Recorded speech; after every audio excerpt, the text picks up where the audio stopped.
What's happening, team? Professor Mike, Coach T back from Gracie Barra, Round Day Leeds here in the UK. Good to see you again. Tuesday today. Yesterday we showed you how to apply the rear naked strangle, one arm and two arm finish from the back. Remember, super high percentage. You should practice that and make that one of your primary attacks from the back. This week we're going to talk about submissions from the back and show you something different every day. So you'll have 6 different submissions to practice and work on when you get back into the mats and back training. All right, today, simple collar choke from the back. All right, before we go into that, I call it a choke. That's bad habit. It's actually a strangle. Okay, we're trying to cut off the carotid arteries here. Okay, restricting the blood flow to the brain. That's going to put someone to sleep 5 to 7 seconds. All right, the difference between a strangle and a choke, of course, choke's cutting off the airway, strangle's cutting off the blood. This is a more efficient and effective way to finish any match. So we want to concentrate on this because regardless of the size of your opponent or the strength, generally speaking, everyone's neck is as vulnerable as anyone else's. So we want to attack the weak part of their body.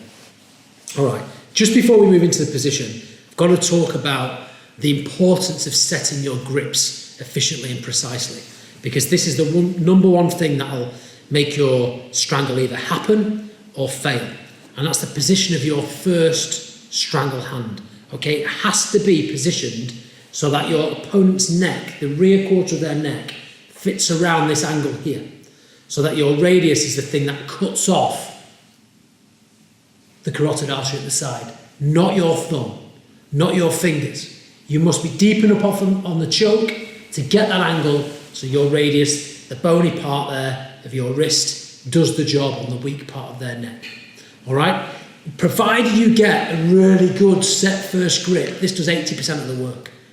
So once we've got this grip set, we don't release it. And this is consistent across strangles from the guard, from the mount. Anytime you're feeding your hand into someone's collar, think about getting their neck into this beautifully shaped, neck-shaped angle here in your wrist. All right? Let's have a look at the position. So I've got Coach T back, hooks are in, seatbelt control. The first detail, of course, I'll have my head trap. Of course, I'll be nice and secure. The first little detail I want you to look at is to open up this collar. The reason we do this is because if I just grabbed this collar here, it's an insufficient grip for what we need to achieve. The reason for that is it's like grabbing half a rope. Okay, it's not secure. It's easier for my opponent to break that grip. So what I do is I open up the lapel using my thumb and 2 fingers, okay? And that creates a rail. And now when I grip this, I grab the fabric and the lapel, a much stronger, more efficient grip. And we need that for our first strangle hand. So look what I do. Here, look. Seatbelt control. Control hand turns the gi open. I feed the crook of my thumb and first finger into that gap, and that is now a rail for me to slide up and down. A little detail here which will help you get the perfect grip.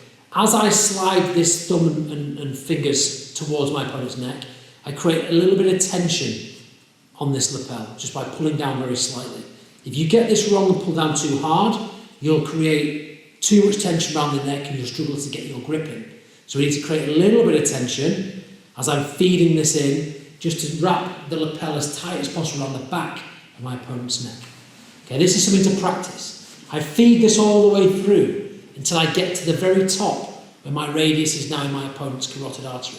At that point, I take a full grip. That choking hand now does 80% of the work. It does not move. Okay, if you've got it set well, you can see Coach T's face start to change.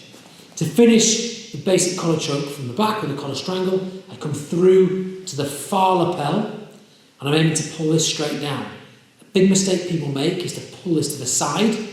That creates an opening on the far side of my opponent's neck and makes the choke less efficient.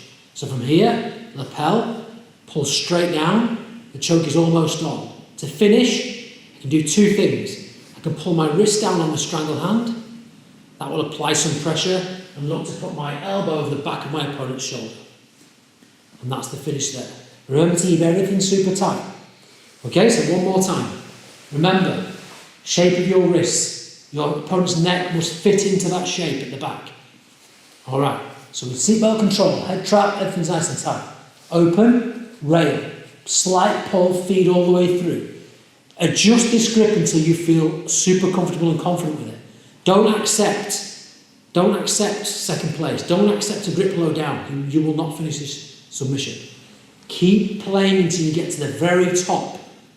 And it's a good grip from there. That grip never moves. Come to the far lapel, straight down, lower my wrist, like I'm taking the revs off a motorcycle.